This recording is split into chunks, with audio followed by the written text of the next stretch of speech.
Eu sei que o tema deste vídeo não é uma surpresa para nenhum de vocês, mas eu acho que é um tema que merece ser abordado nos dias de hoje. Fala-se muito do colapso dos mídia, do enfraquecimento, até do ponto de vista da viabilidade económica dos negócios dos mídia tradicionais e da promiscuidade que existe entre determinados contratos públicos e, aliás, agentes políticos relativamente a empresas privadas de meios de comunicação tradicionais. Mas eu no dia de hoje decidi mostrar-vos o impacto e a profundidade deste colapso dos mídia tradicionais, até porque temos colapsos de grandes jornais, de grandes empresas de comunicação que já não estão no auge da sua existência, muito pelo contrário, e que aliás tiveram uma queda muito mais profunda do que alguns de vocês possam adivinhar, e até eu mesmo, porque eu quando vi esta notícia estive com algum choque a ler determinadas percentagens que vi. E portanto, eu venho mostrar-vos uma reportagem feita pelo jornal Página 1, que recomendo que subscrevam, que recomendo que vão lá, deem o vosso apoio financeiro, se não conseguirem dar apoio financeiro nenhum, estejam presentes, faz reportagens muito interessantes, que eu acho que são relevantes e aliás são um impulso ao jornalismo independente que me parece ser cada vez mais necessário. Vamos então ver, meus caros, esta notícia, onde temos Correio da Manhã, Público, JN, Diário de Notícias e Expresso em colapso, vendas em mínimos históricos. Vamos então ver um bocadinho desta reportagem, que é longa, tem gráficos muito interessantes.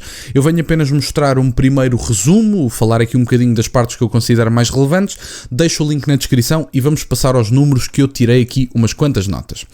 Os resultados do primeiro trimestre deste ano, divulgados na semana passada pela Associação Portuguesa para o Controlo de Tiragem e Circulação, a APCT, voltam a comprovar aquilo que os barões da imprensa persistem em negar com a habitual tática da avestruz. Escondem a cabeça nos slogans sobre transformações digitais, modelos sustentáveis e novas formas de chegar ao leitor, enquanto o corpo editorial se afunda no pântano da irrelevância. Eu acho que esta irrelevância tem óbvias razões de ser. Já lá vamos primeiro ler o resto da notícia. A verdade nua e crua é esta e é tão clara quanto dramática. A imprensa escrita generalista portuguesa colapsou. Os números não mentem, são mais de 2 décadas de declínio contínuo, mascarado por anúncios piedosos e relatórios internos que já ninguém leva a sério. Vamos então ver o que é que aconteceu e como é que estas quebras se deram. O Página 1 analisou a evolução das vendas nos últimos 30 anos de 5 jornais generalistas portugueses, 4 nascidos como diários: Correio da Manhã, Diário de Notícias, Jornal de Notícias e Público, e um de origem semanal, o Expresso. Diga-se de passagem, o Expresso, dentre os mencionados, é dos poucos que vai conseguindo alguma proeminência no espaço mediático digital e conseguem ter alguns assinantes a nível digital, ao contrário dos outros todos mencionados, que têm um colapso iminente há décadas, e eu acho que é importante que se diga. Já lá vamos os números. Foi apenas em 2009 que este novo mundo maravilhoso digital começou a dar os primeiros sinais de vida, ainda timidamente. Ao longo da década seguinte foi ganhando terreno até se tornar nos últimos anos o eixo dominante das estratégias editoriais. Hoje as edições impressas são cada vez mais residuais, enquanto a produção de conteúdos se rege pela lógica do imediato e pelos inúmeros erros que daí decorrem. A própria natureza do jornalismo transformou-se. Os diários deixaram de ser apenas diários para se tornarem plataformas de informação em torrente contínua, ao passo que o Expresso, tradicionalmente semanal, passou a comportar-se como um diário digital pressionado pelo mesmo ritmo. E parece-me que o Expresso foi o único que se adaptou à velocidade dos tempos e até de certa forma aos modelos que funcionam nos tempos atuais. Parece-me funcionam, é uma lógica de mercado, mas eu acho que efetivamente parece-me que as pessoas, apesar de tudo, procuram um bocadinho mais de profundidade nos dias de hoje. Vou dar alguns exemplos e falar um bocadinho sobre o assunto. Mais ainda, a transição já não é estrutural em dois casos. O Público e o Expresso são, desde 2020 e 2023, respectivamente, jornais maioritariamente digitais, com assinaturas eletrónicas a superarem as vendas em banca. Ora, eu vou agora falar-vos de alguns números. Eu os números não os vou mostrar aqui na notícia, tenho aqui os números escritos. Consultem, até porque estão gráficos interessantes que permitem ver a evolução ao longo do tempo. Mas o que é que nós temos? O Diário de Notícias entre 2020 e 2025, isto fala-se do pico, isto geralmente a primeira data é escolhida de forma arbitrária para mencionar o pico destes jornais. Ora, entre 2020 e 2025 2025 houve uma quebra de vendas em papel de 99% do Diário de Notícias. Entre 2004 e 2025 tivemos a mesma quebra do ponto de vista de vendas em papel de 87% do Jornal de Notícias. Já no Correio da Manhã, entre 2011 e 2025, uma quebra de 73%, e no caso do Expresso, entre 2002 e 2025, temos uma quebra de 76%. Do ponto de vista das assinaturas digitais, temos o Diário de Notícias com umas residuais 700 assinaturas, o Jornal de Notícias com 3.000 assinaturas, o Correio da Manhã com 2.000 assinaturas digitais e o Expresso, longe de todos os outros, com 50.000 assinaturas digitais. É uma crise evidente que eu acho que tem sido comprovada ao longo do tempo, não só pelas pessoas que cada vez menos ligam a televisão, pelo menos nos canais generalistas. Eu conheço pessoas, e aliás, como é até o meu caso, que ligam apenas a televisão para ver canais de história ou eventos desportivos, gosto bastante de desporto. Fora isso, não consultam os meios de comunicação tradicionais. Eu, no caso, consulto para fazer aqui alguns conteúdos para o canal, mas fora isso não tenho um padrão de consulta dos meios de comunicação tradicionais, à exceção de um ou outro comentador que acabam por me interessar, a maior parte deles estrangeiros, não nacionais. O que nós temos é uma dependência estatal cada vez mais óbvia. Os meios de comunicação tradicionais, que em democracias deveriam assumir o papel de escrutínio do poder político, acaba por ser incompatível serem financiados pelo mesmo e depois fazerem um grande escrutínio. Torna-se um bocadinho difícil, e é evidente para todos vós que se estes meios de comunicação tradicionais dependem diretamente de fundos estatais e são basicamente incentivados a escrutinar, do ponto de vista do regime, o poder político, não vão ter um escrutínio isento. Aliás, conseguimos ver isso em várias notícias. Lembro-me de uma que até vou lançar um vídeo no dia de hoje.